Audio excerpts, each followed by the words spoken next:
क्या आप जानते हैं कैसे और क्यों समुद्र में डूबी थी श्री कृष्ण की द्वारिका नगरी? भगवान श्री कृष्ण की अद्भुत नगरी द्वारिका आखिर पानी में क्यों डूब गई? आज इस बात के पूर्ण साक्ष्य भी प्राप्त हुए हैं। वैज्ञानिकों का स्पष्ट मत है कि गुजरात में सागर किनारे किसी समय कोई भव्य नगर हुआ करता था जो वर्तमान में पानी में डूबा हुआ है। यहाँ से कई ऐसी वस्तुएं भी बरामद की गई है जो इस बात का पुख्ता प्रमाण है कि पानी के नीचे आज भी द्वारिका नगरी के अवशेष शेष है। द्वारका नगरी के पानी में डूब जाने के पीछे विद्वानों ने मुख्य 2 कारण बताए हैं। आपको इसी सवाल का जवाब बताने जा रहे हैं, इसलिए मेरा आपसे अनुरोध है कि आप इस वीडियो को अंत तक देखें। नमस्कार दर्शकों, डिवोशनल इंसान पर आपका फिर से स्वागत है।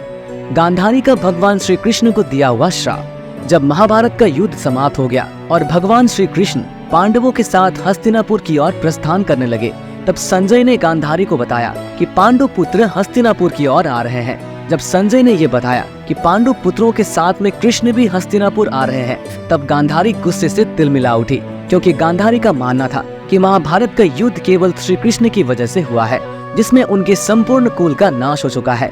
गांधारी ने अपने समस्त कुल के विनाश का कारण श्री कृष्ण को ही बताया था। उसके अनुसार यदि श्री कृष्ण चाहते हैं तो युद्ध रुकवा सकते थे, परंतु उन्होंने ऐसा नहीं किया। उन्होंने युद्ध होने दिया जिसमें महाविनाश हो चुका है। जब श्री कृष्ण हस्तिनापुर पहुंच गए और युधिष्ठिर के राज्य अभिषेक की तैयारी करने लगे, तब गांधारी वहां पहुंची और उसने सारी व्यवस्था रुक जाते हुए श्री कृष्ण की आलोचना की।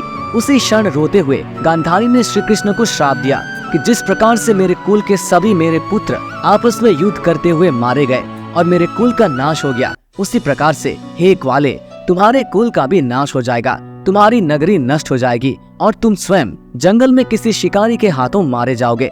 गांधारी की ये बात सुनकर श्री कृष्ण मुस्कुराने लगे और उन्होंने कहा, माता, मुझे आपका ये श्राप प्रिय है, मैं इसे सहर्ष स्वीकार करता हूँ। गांधारी रोने लगी और कुछ ही क्षण में उसे अपनी गलती का एहसास हुआ, लेकिन श्री कृष्ण ने गांधारी को समझाया कि माता के प्रसाद के भांति ही उन्हें ये श्राप प्रिय है। वहाँ खड़े सभी पांडु भाई रोने लगे कि माता गांधारी ने माधव को ये कैसा श्राप दे दिया है। कुछ समय बाद श्री कृष्ण ने हस्तिनापुर से प्रस्थान ले लिया। क्या था वास्तविक कारण? शास्त्रों में बताया गया है कि श्री कृष्ण स्वयं मां गांधारी के श्राप के इच्छुक थे, क्योंकि पृथ्वी पर धर्म स्थापना का श्री कृष्ण का उद्देश्य पूरा हो चुका था। उन्हें जल्दी परम धाम लौटना था। महाभारत के युद्ध में सभी दुष्टों का विनाश हो चुका था। अब केवल वही लोग शेष थे जिनके हृदय में परमात्मा बसता था और वे स्वयं धर्म की राह पर थे। लेकिन द्वारिका नगरी के लोगों ने महाभारत के युद्ध में भाग नहीं लिया था, जिस कारण से द्वारका में अभी भी वही पुराने रीति रिवाज चल रहे थे। वहाँ के लोगों में अभी धर्म स्थापना का कार्य होना बाकी था। इसलिए भगवान श्री कृष्ण ने गांधारी के श्राप के जरिए द्वारिका में धर्म स्थापना का निश्चय किया था।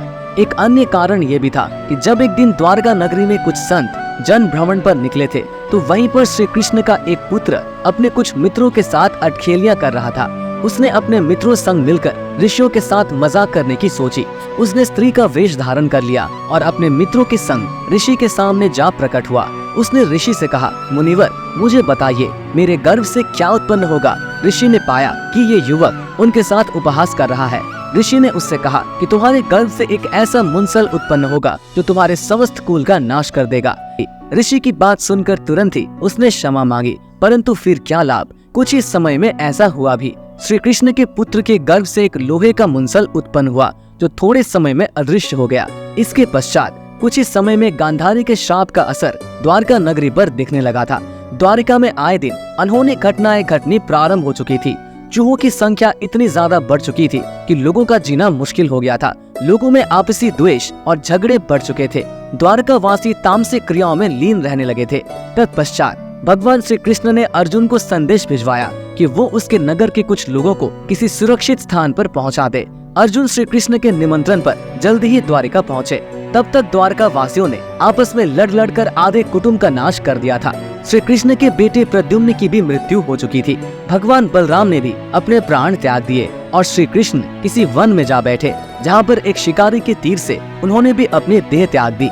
अगले ही दिन श्री कृष्ण के पिता वासुदेव ने भी अपनी 3 पत्नियों के साथ देह त्याग दी, जिसके बाद अर्जुन ने उनका अंतिम संस्कार किया। शेष सभी लोगों को अर्जुन अपने साथ इंद्रप्रस्थ ले गए और देखते ही देखते कुछ ही समय में अद्भुत द्वारिका नगरी अर्जुन की आंखों के सामने पानी में डूब गई। तो दोस्तों, अगर आपको ये वीडियो पसंद आई हो तो इस वीडियो को ज्यादा से ज्यादा लाइक करें, शेयर करें और अगर आप हमारे चैनल पर नए हैं तो इसे अभी सब्सक्राइब कर लें। फिलहाल इस वीडियो में इतना ही। अब हमें इजाजत दें। आपका बहुत बहुत शुक्रिया।